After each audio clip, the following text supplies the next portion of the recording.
ইরানে ইসরায়েলের হামলা এবং সেখানকার চলমান উত্তেজনা ইস্যুতে আলোচনার জন্য আমাদের সাথে যোগ দিয়েছেন রেডিও তেহরানের সম্পাদক এবং মধ্যপ্রাচ্য বিষয়ক বিশ্লেষক সিরাজুল ইসলাম। জনাব সিরাজুল ইসলাম, আপনাকে স্বাগত জানাচ্ছি। শুরুতেই জানতে চাইব যে ইরানি ভূখণ্ডে ইসরায়েলের হামলার দাবি করেছে যুক্তরাষ্ট্র, আন্তর্জাতিক বিভিন্ন গণমাধ্যম বলছে সে কথা। তো সেখানে বিস্ফোরণ যে হয়েছে সেখানকার মূল চিত্রটা আসলে কেমন বা কি আপনি অনুধাবন করছেন?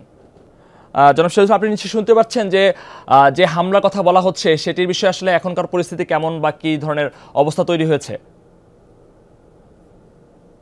হ্যালো। জি, আমরা শুনতে পাচ্ছি। জনাব সিরাজুল ইসলাম, যে প্রশ্নটি করছিলাম আপনার কাছে, যে ইরানের ভূখণ্ডে ইসরায়েলে হামলার দাবি করেছে যুক্তরাষ্ট্র, তো সেই বিষয়ে এখন ইরানের অবস্থান কেমন দেখছেন বা সেখানকার পরিস্থিতি কি? সিলন ফ্যামিলি ব্লেন্ডের কড়ালিকার আর সতেজ স্বাদের পারফেক্ট ব্লেন্ডে স্বপ্নেরা মেলুক টানা। হামলার খবর বেরিয়েছে, সে ব্যাপারে এখনো পর্যন্ত পরিষ্কার কোনো তথ্য পাওয়া যাচ্ছে না। আমরা যা জানতে পারছি তাতে আমেরিকার পক্ষ থেকে আমেরিকার একজন সেনা কর্মকর্তা মার্কিন এবিসি টেলিভিশন চ্যানেলকে জানিয়েছেন যে ইরানের উপরে ক্ষেপণাস্ত্র হামলা হয়েছে।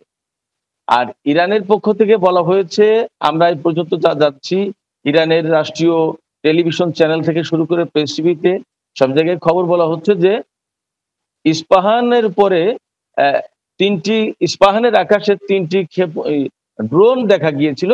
সেই ড্রোনগুলোকে ইরান তার ক্ষেপণাস্ত্র প্রতিরক্ষা ব্যবস্থা অ্যাক্টিভ করে সেগুলো ধ্বংস করেছে এবং তার শব্দ শোনা গেছে। কিন্তু প্রকৃতপক্ষে ক্ষেপণাস্ত্র হামলা হয়নি। ইরানের পক্ষ থেকে একেবারে এটাকে ফেক নিউজ বলে বলা হয়েছে। ইরানের পক্ষ থেকে এটাকে একেবারে সরাসরি ফেক নিউজ বলা হয়েছে। তো এই পরিস্থিতিতে আসলে এখনো পরিষ্কার না যে হামলাটা আসলে কিভাবে কি হয়েছে না হয়েছে। তবে আমরা যা জানতে পারছি বা বুঝতে পারছি, এবং ইরান ঘোষণা দিয়ে রেখেছে, ইসরায়েলের পক্ষ থেকে যদি ইরানের উপরে কোনো রকমের হামলা করা হয় তাহলে ইরান তার তাৎক্ষণিকভাবে জবাব দেবে এবং সে জবাব হবে অনেক বেশি ভয়ঙ্কর, তার পরিণতি হবে ইসরায়েলের জন্য অনেক খারাপ। ইরানের পক্ষ থেকে এরকম বলা হয়েছে। তো হামলার পর পাল্টা জবাব আর কি কঠোর হতে পারে কিনা, সে বিষয়টি কেমন করে ইরান দেখবে? হ্যাঁ, ইরান তো এই হামলা যদি সত্যিকার অর্থে হামলা হয়ে থাকে, তবে এখানে কয়েকটা ব্যাপার আছে। একটা ব্যাপার হচ্ছে যে ইরান বলেছে ঠিকই যে তারা প্রচন্ড শক্তি নিয়ে হামলা করবে এবং এই ধরনের জবাব দেবে, তাতে কোনো সন্দেহ নেই। কিন্তু যে হামলাটা হলো বলে আমরা খবর এখনো যা পাচ্ছি যে 3টি ড্রোন ধ্বংস করেছে ইরান, তার মানে ইরানের কোনো ক্ষয়ক্ষতি হয়নি। যদিও এটা ইরানের উপরে হামলা বলেই ধরে নেওয়া হবে বা হামলা বলে বিবেচনা করা হবে, কিন্তু এই রকম হলে হামলাটা ইরান পাল্টা হামলা করবে কিনা সেটা একটা প্রশ্ন।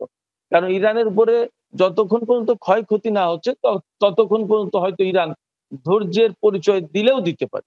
আবার এটাও ঠিক যে ইরান যেহেতু বলেছে যে কোনো রকমের হামলার চেষ্টা হলে তার সেক্ষেত্রে আরো কঠোর ব্যবস্থা হয়তো দেখা যেতে পারে। ধন্যবাদ আপনাকে আমাদের সাথে যুক্ত হয়ে বিস্তারিত জানাচ্ছিলেন।